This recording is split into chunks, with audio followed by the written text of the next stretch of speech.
Yes, and we're live.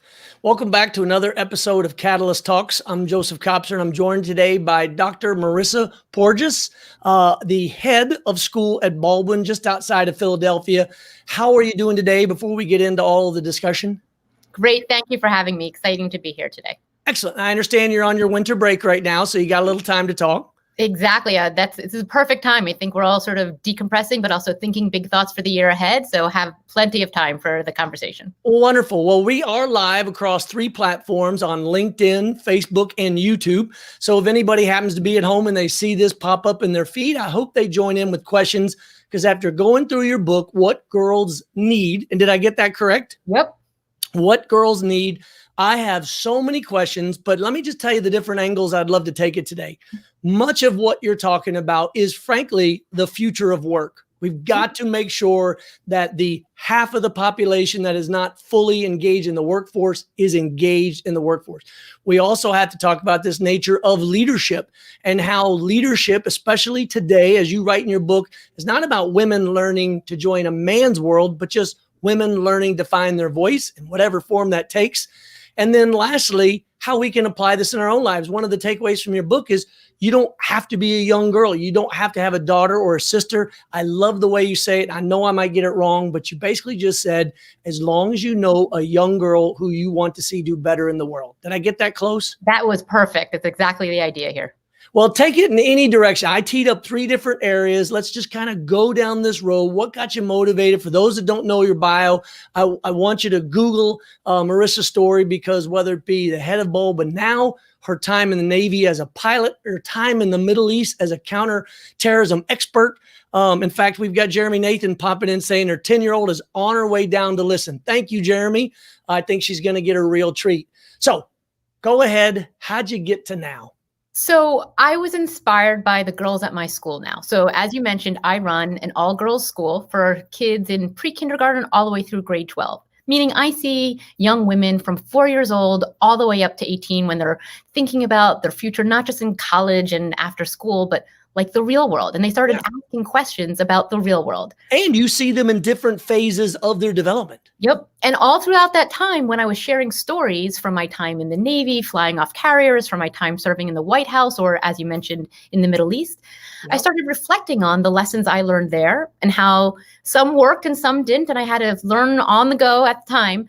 And I realized that the realities facing our girls, a lot of them, unfortunately, the system isn't changing that much for today's young women.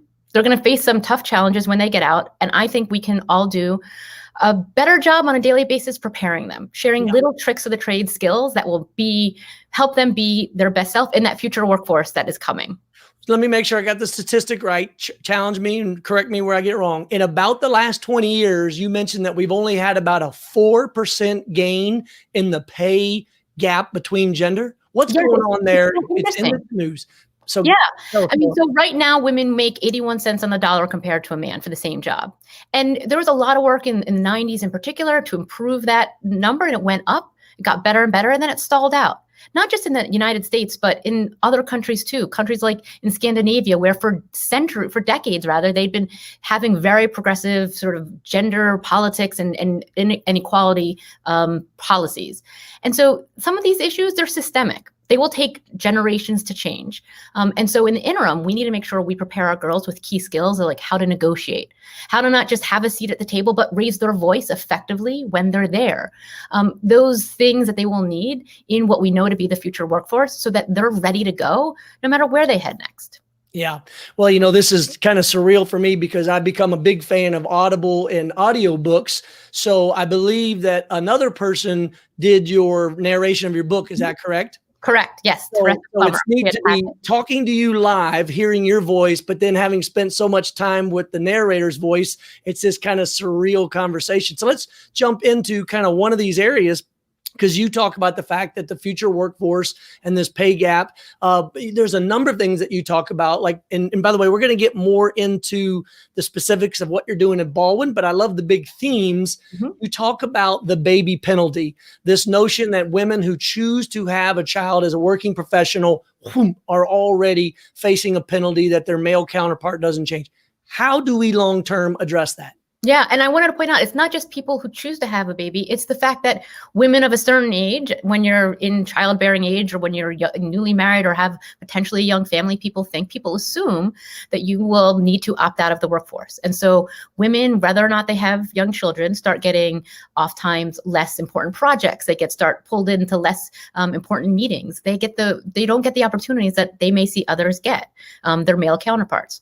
We need to make our girls comfortable with speaking up, asking for what they need, taking moments to make clear that they too want to be in those rooms in ways that feel comfortable for them. And that's about practicing that muscle memory of speaking up in ways that feel comfortable to a girl specifically and empowering their personal voice.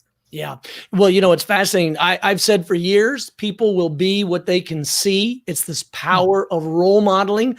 And I can only imagine what the young women at your school are going to walk away from their experiences, seeing you with your life experiences. So a quick moment of shout out, going back to what you said a second ago about this notion of changes in society and changes over time. So not only do people need to order your book, What Girls Need, but they also need to order The Upswing by Robert Putnam and his colleague, because what they get into is this notion that this ebb and flow of advancements and sometimes reversal of advancements is nothing new. But what I love about what I'm hearing you say is we just have to acknowledge it.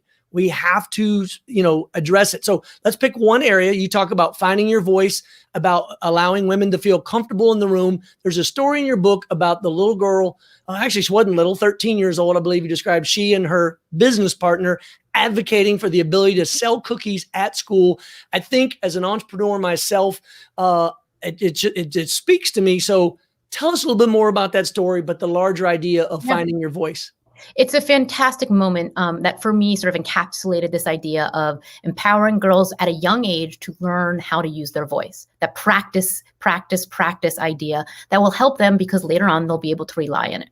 So in the course of doing my research for the book, I of course spoke to many of the girls at my school, and one moment stood out. Two of our girls in middle school came to me because they wanted to sell cookies. They wanted to start a cookie business. They were, diehard entrepreneurs. They had a whole idea for it.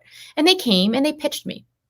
And, there was some concerns about health and, protocols and policies. Yeah, the red tape, if you will, right. society. So I explained that. But then I said, okay, why were you so good at this? What gave you the impetus to make an appointment with the head of the school to come in, during office hours and pitch me? And they said, oh, no, we do this at home. When we want to have an overnight, a sleepover on a weeknight, or that time I wanted to go with a friend on a trip, I pitched my parents. I had my request. They sent me off and they said, come back in a half hour with your pitch. Nice. I always get what I wanted, but I learned to ask. And sure enough, their parents validated, no, this is the way we help them learn the power of their voice. And the fact is that when they do that at 13, they feel more comfortable at 15, at 17, at 20 something, no matter what they're facing. And that's the reality, particularly for, as you mentioned, entrepreneurs. 77% of our children today want to be entrepreneurs one day. They see it and that's a dream of theirs. And we know that great dream to have, that's for sure. Ask is critical for that, for any moment, right? Yeah. Well, in fact, I'm launching a new page on my website about mentorship. And so much of what we're talking about here is very similar to the last paragraph of my paper that I wrote 20 years ago. It's been the basis, which is, as a mentor, if the audience that I was speaking to at that time was largely a male-dominated audience, because it was when I was in the Army, specifically in combat arms, we'll talk about the changes here in a second. But I said one of the most important things you can do is go find someone that does not look like you to bring them along, to build that bench and that pipeline. So let's talk about the pipeline. You mentioned in your book, for instance, that in academia, women represent over 70% of women in the industry, and yet it's almost the exact reverse in leadership roles from head of school all the way up to superintendent beyond. How do we fix that long term? What does that look like? Well, I think this is where, that's replicated almost in any sector, right? This idea that when we look across, the corporate industry, and fewer than 5% of women in C-suite levels in corporations are, 5% of CEOs are women. Any industry that we see our kids want to go into, we see this happen over time in leadership positions. I think one of the key things is to demonstrate through role models. There are role models in our lives every day, whether it's the front page of the paper or social media, or right now, because a lot of us are stuck at home working remotely, the moms in our life, the aunts and the aunts that we know, those people who can say, no, I'm a leader, and look what your mom is doing. Look what your aunt is doing. And you had a story in your book that I just nearly drove off the road. I was so excited to hear you refer to, which was the young woman who said that young women are like sponges. They are listening to everything you are saying, even when you think they're not listening.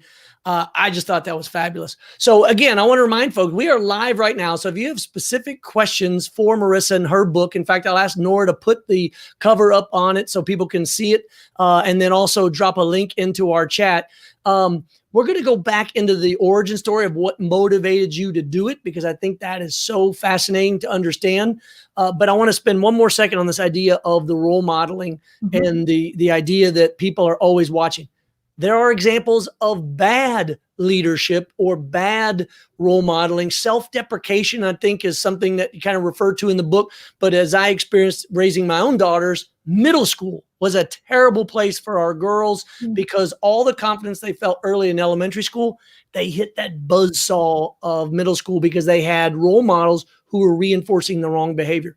What do you speak to those role models who may or may not know they're doing the wrong thing? Yeah, well, I think this is where it's not about being perfect, but it's about doing little things and being conscious and cognizant of the fact that you just mentioned, that our girls need us to reinforce the positive things that will stand out for them no matter where they head next, right? And to realize that for boys, it doesn't quite matter as much. Right? They have role models everywhere they look just because of gender dynamics in the wider world. Well, gee, I don't know, the last 45 presidents of the United States. For example, right? There's example. yeah. And yet, so the next time we see a female athlete who is on the cover and doing something amazing, or, a female politician, look at our new vice president, no matter your politics, it's a moment to say, hey, that's pretty cool. Yep. I wonder what she, what took to her to get there. What do you think if you were to do that? Or to just listen for those moments when your young daughter suggests something that she's passionate about. Any little thing gives you an impetus to feed that passion through the lens of voice, leadership, helping her realize how important and valued you think that is for her and for your family. Yeah. So what I want to kind of transition to, because we're already almost 15 minutes into this conversation, are some practical tips that parents can start thinking about doing now that might be able to help them either, if they're going to order the book, I hope. Yep. But also this notion of what they can do. One example in our family is from the very first times that the girls were old enough to sit at the table when we went out to eat, they ordered their meal. They spoke to the server. That was just something small we did to help them find their voice. What are some other practical tips? That's a great example, Joseph. And I would suggest not just ordering your meal, but ordering for the family, right? The whole group. The whole group. Take the charge. Be the leader, right? When you're at an amusement park, when you next go to the museums, when you're at a hotel, if there's a question, if there's a comment, suggest that they're the ones carrying that message for your family. Yeah. From a young age, this is a very safe way to help them practice the art of speaking up. And they will remember it. They will grow the muscle memory that it takes to speak up in less and less comfortable environments. And sure enough, one of the most proud moments as head of school and uncomfortable, horrifying moments too, was when I got a report from a peer, an administrator at a neighboring school, who reported that 2 of my students, then juniors at the school, had been sexually harassed on this college campus. Walking by on an afternoon day at the end of a summer event, and 2 employees had catcalled them, harassed them, commented about their body, and scared them. They managed to, the first thing, of course, we want the girls to do is run from, out of fear and get to the safety of their mom's waiting car. But the next thing they did within the hour was take out their smartphones and type a incredibly eloquent email to the head of this college, a middle-aged white male, and say, "Dear sir, we wanted to report an incident that happened on your campus. All the details that the head of security then verified over closed camera TV." Yep. They concluded the message by saying, "We're not sure if you have sexual harassment training, but if you do, perhaps it's time for a refresher. If it's not, you should start it. We would welcome a chance to discuss it." Sure enough, within 36 hours, they were sitting by themselves in this gentleman's office with the head of security and the head of HR. One of their parents hadn't even heard about it till after the fact. And when I asked these two young 16-year-old girls about an incident that by and large doesn't get reported, only 1 out of 4 college-age students report being harassed if it happens. Right. And they said, well, when I was young, my dad used to make me order the pizza. I hated doing it, but I got used to it. I got used to the, needing to speak up for myself when I saw something. So again, you think it's a silly little thing, but Joseph, it's a fantastic, fantastic skill you're building in your daughter. Well, thank you. You have but the majority of the credit, of course, has to go to Amy, because as we were raising daughters, an interesting dynamic played out that I actually learned in graduate school, which is that parents with mixed gender in a house subconsciously start to divide roles and responsibilities based on gender. But in an in this case, all female house, every duty and responsibility was carried out by every one of the girls. What are some of those unconscious biases that parents or bosses need to be aware of that they're doing without realizing? Yep. So one of it is, of course, this idea of not just having someone in your team have a seat at the table, but making sure they are part of the conversation. Children at the dinner table, not just having your son speak up and speak out, but making sure your daughter is part of that conversation.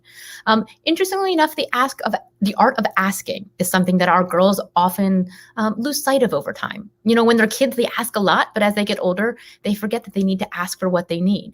And any woman out there listening knows if we don't speak up and ask, whether it's for salary or something we need for remote working at home, we don't always get it. So we need to help them practice what feels comfortable. Is it partnering with a friend? Is it practicing beforehand with a parent and then going to your teacher and asking for the help you need? I think those are two really easy, particular ways that get overlooked in gender biased norms to help our girls. Yeah. So one thing that we've noticed as a dynamic, again, for those that have been watching the show, they know that my daughters are 25, 23, and soon to be 21. And I've watched this arc over the last 25 years. So let's go back to pre-parenting, not even before I was married. I was in West Point in 1989, only 9 years after the first graduating class of women at West Point. And I can still hear the negative attitudes, those stereotypes, all of the bias, even in my ear today. I can remember that from 1989. Then, as someone who had daughters, I realized, wait a minute, there are more CEOs named John in the Fortune 500 than there are women in leadership roles. And frankly, it kind of pissed me off. So as you've seen this arc, one of the places our daughters and I have seen it played out most strikingly is in Hollywood, among movies, among having women take a much different role than for instance, damsel in distress or the stereotypical Disney princess who needs a miracle to solve her own problems. So what is the role of popular culture? What are you seeing? What do you like? And what do you not like about what's happening? I think it's been great to see that over time, Hollywood, pop culture, places that are front and center, particularly for the next generation, have become much more cognizant of the need to put women front and center as protagonists, as strong role models who are adventuresome and take risk and do all the things we need our girls to do. And also have a more diverse perspective too, to see women of color, women of different backgrounds who are also playing those roles. An interesting way that we as parents and educators can even bring that into our household is by using fiction. Thinking about what books our girls are reading and saying, okay, let's pick books where the protagonist is that risk-taking, adventuresome young girl of a similar age to your daughter when she's reading, so that she sees herself in the story and she gets what's going on through a very personal lens. I think it's a great way to bring that Hollywood, what's happening in Hollywood home, and make sure it's happening for your girl.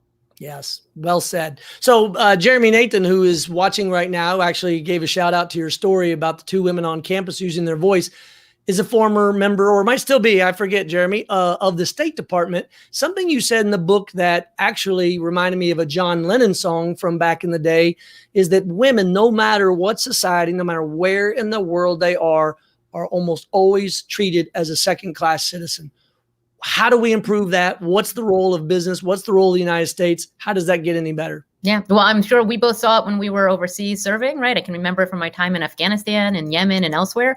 And it's incredibly important that those leaders who are coming up now, men who are fulfilling, statistically speaking, most of the leadership roles, are very conscious of how we bring women along, that we mentor, and not just mentor, but sponsor young women, right? Yep. Sponsorship being that idea that you're not just opening the door, but creating opportunities and pulling women into them. That's what we want your daughters to have. That's what I want our girls at Baldwin to get. And then also making sure they have the tools to realize that they have natural strengths that everyone wants to see. Right? The way that women communicate is different than men by and large. Yep. The way that we empathize, take perspective. It's actually great for any customer-oriented industry because it gives us an advantage.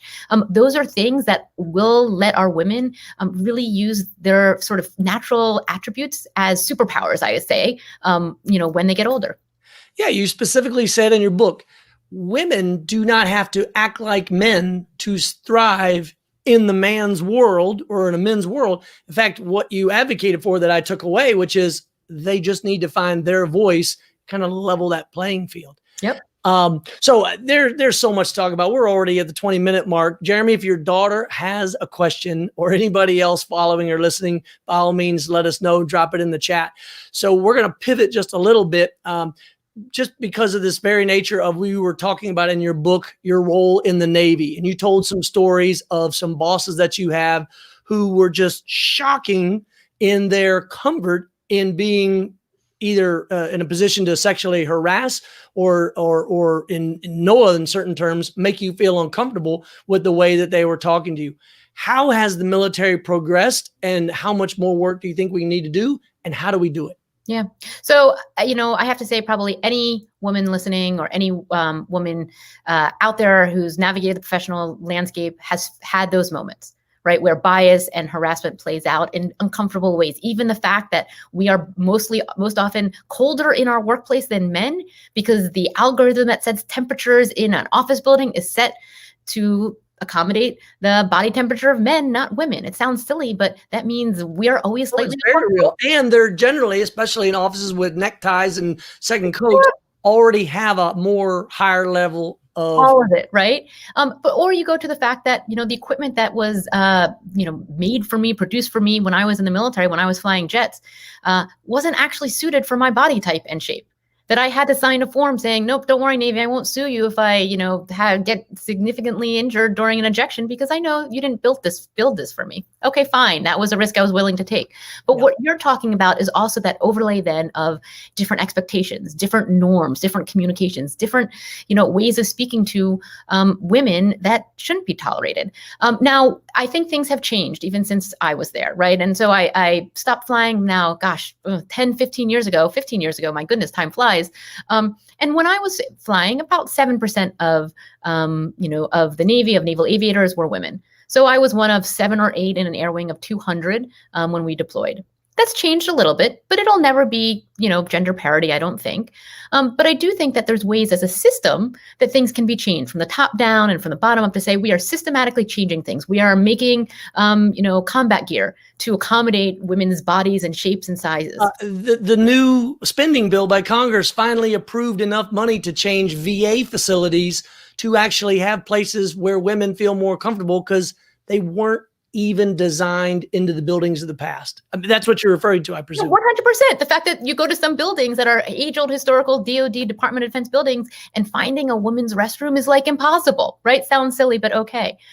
But I also think, and part of my argument in the book is that we can also do things to prepare our girls now to really leverage their strengths and to feel more comfortable in those environments, realizing that it's going to take a generation or two to change them enough to be, accommodating to parity. So, Jeremy, for your daughter listening, right? She should know that she likely, because it's statistically proven in studies, to be much better at working in teams and solving problems in groups than her male peers, than those boys at school. It's about how she communicates, about how she finds consensus, about how she finds a middle ground and works with other people.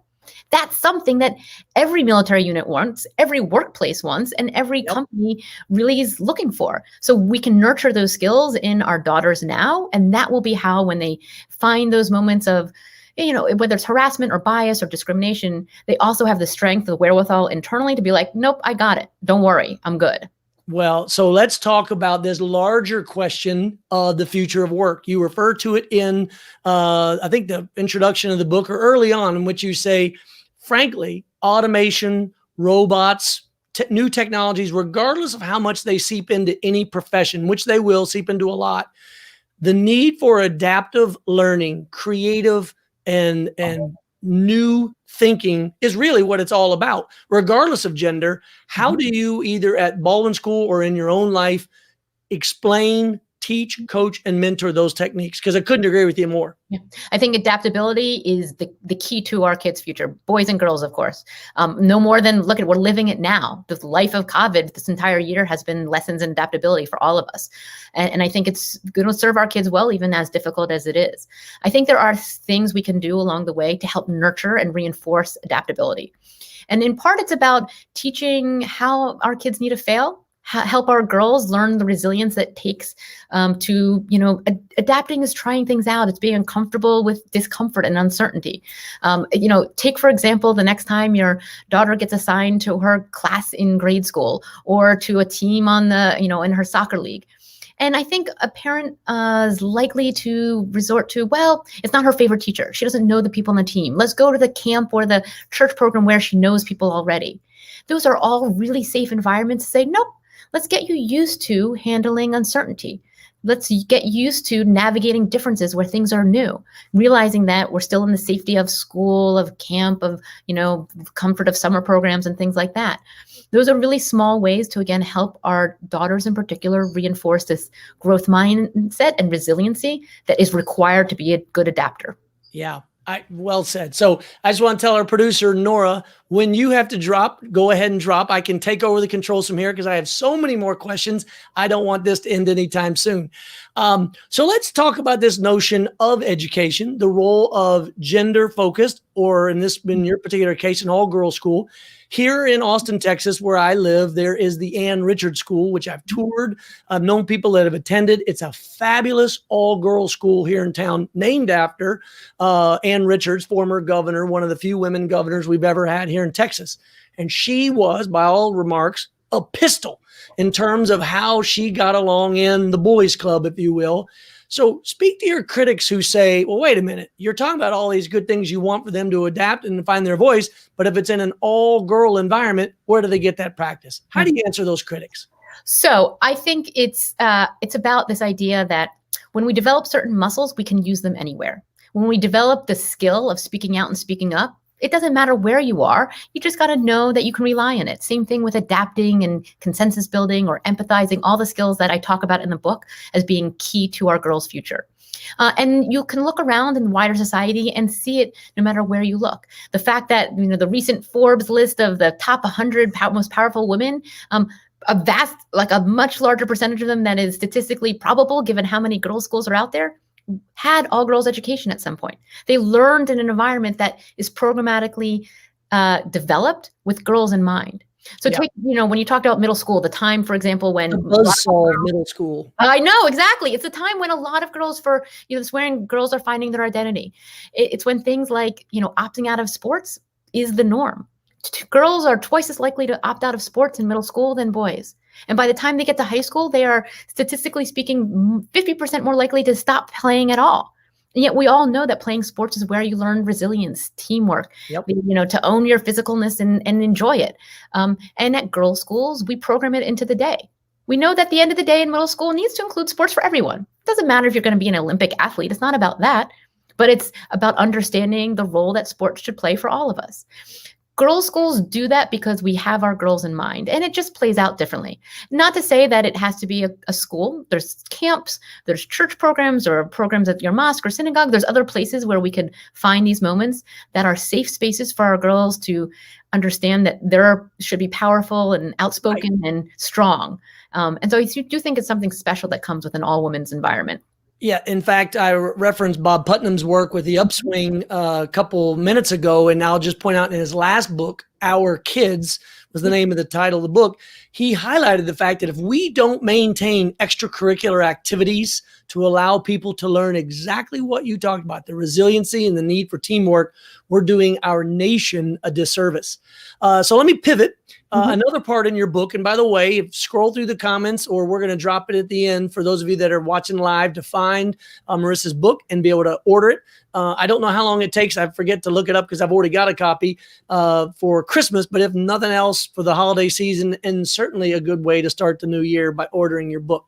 So let's talk about something that's near and dear to so many of our hearts. The gap in computer science is actually getting wider, not closer. I have some ideas and theories that I'll share, but I'd love to hear your take on it. Yeah, isn't that crazy? We have more women than ever graduating with computer science degrees from college or grad school, and fewer of them entering and sort of progressing into leadership roles in the computer science industry.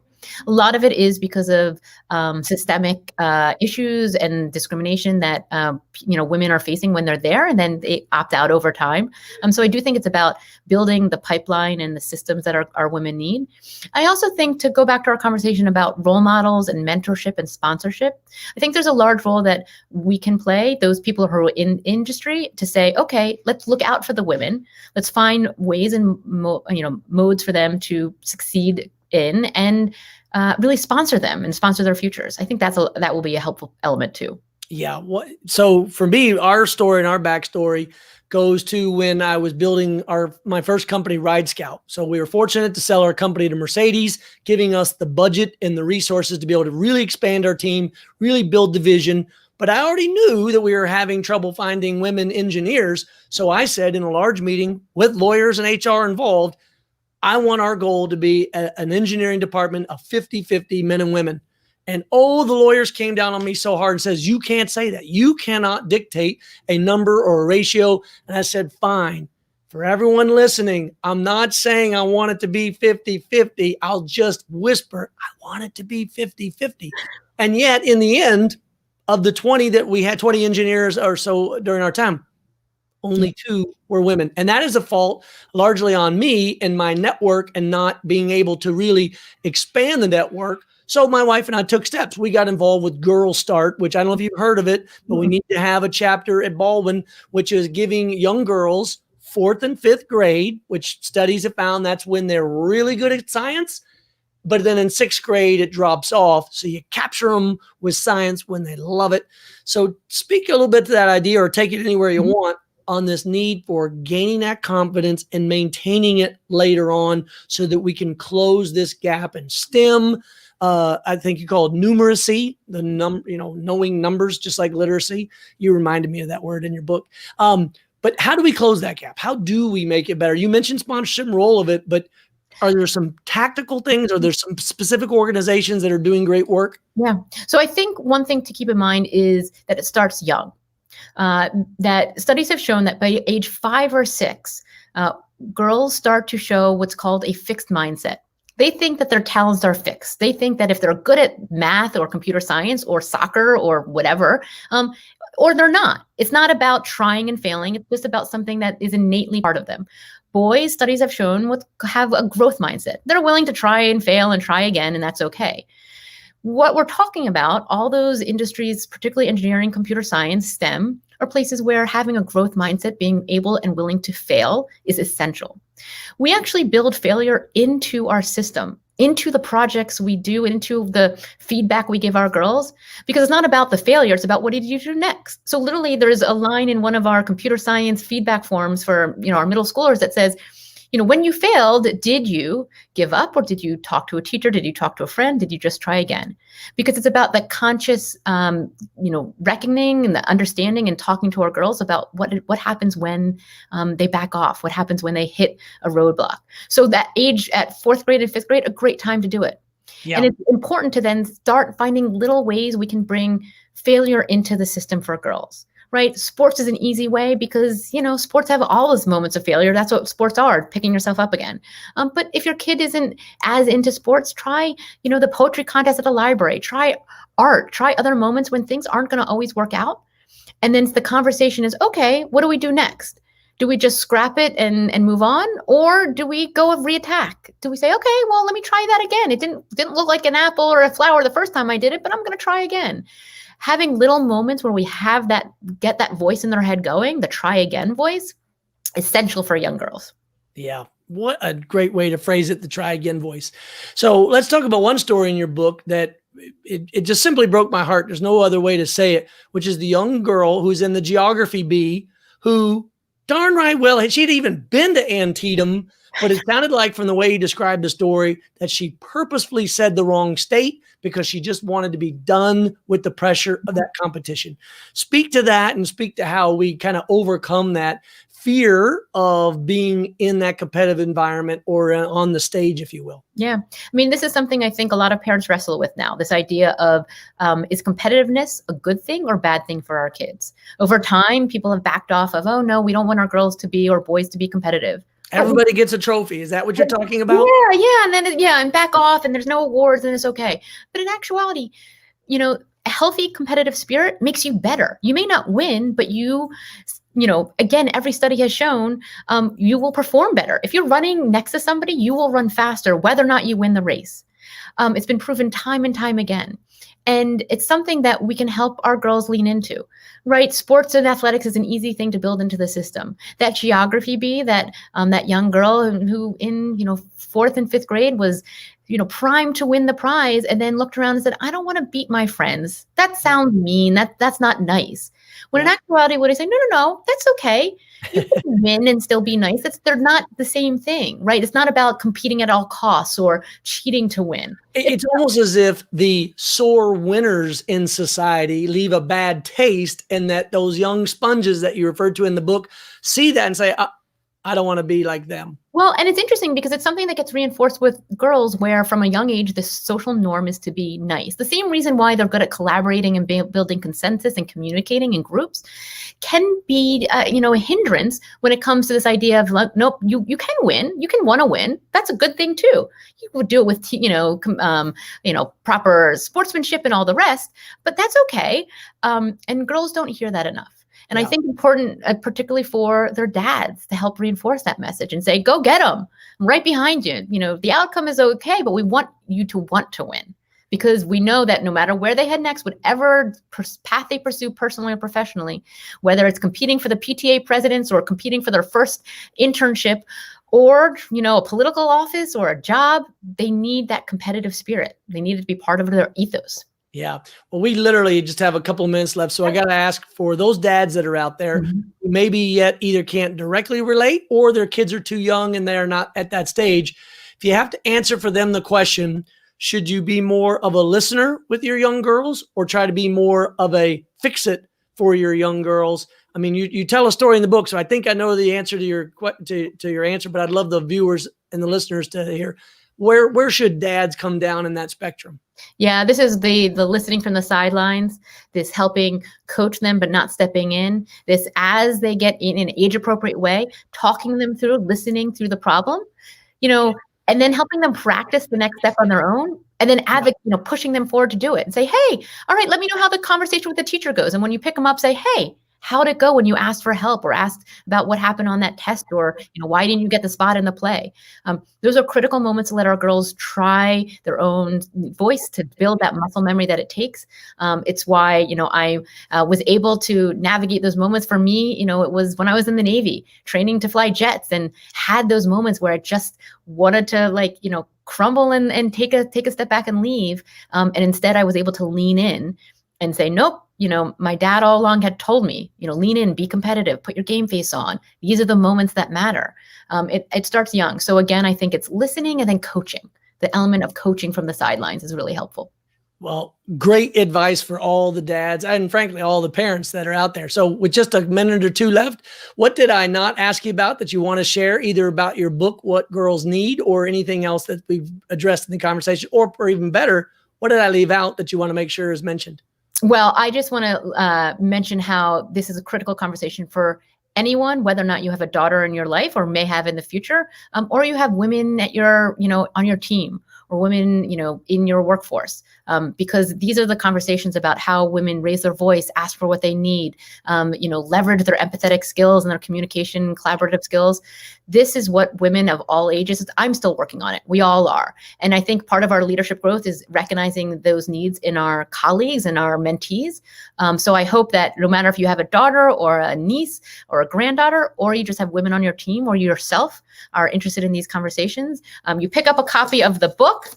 And you let me know, for those who are looking for a holiday gift. If you shoot me an email, I'll send you a signed, personalized book plate to make sure that it is a personalized gift for whoever in your life needs the book.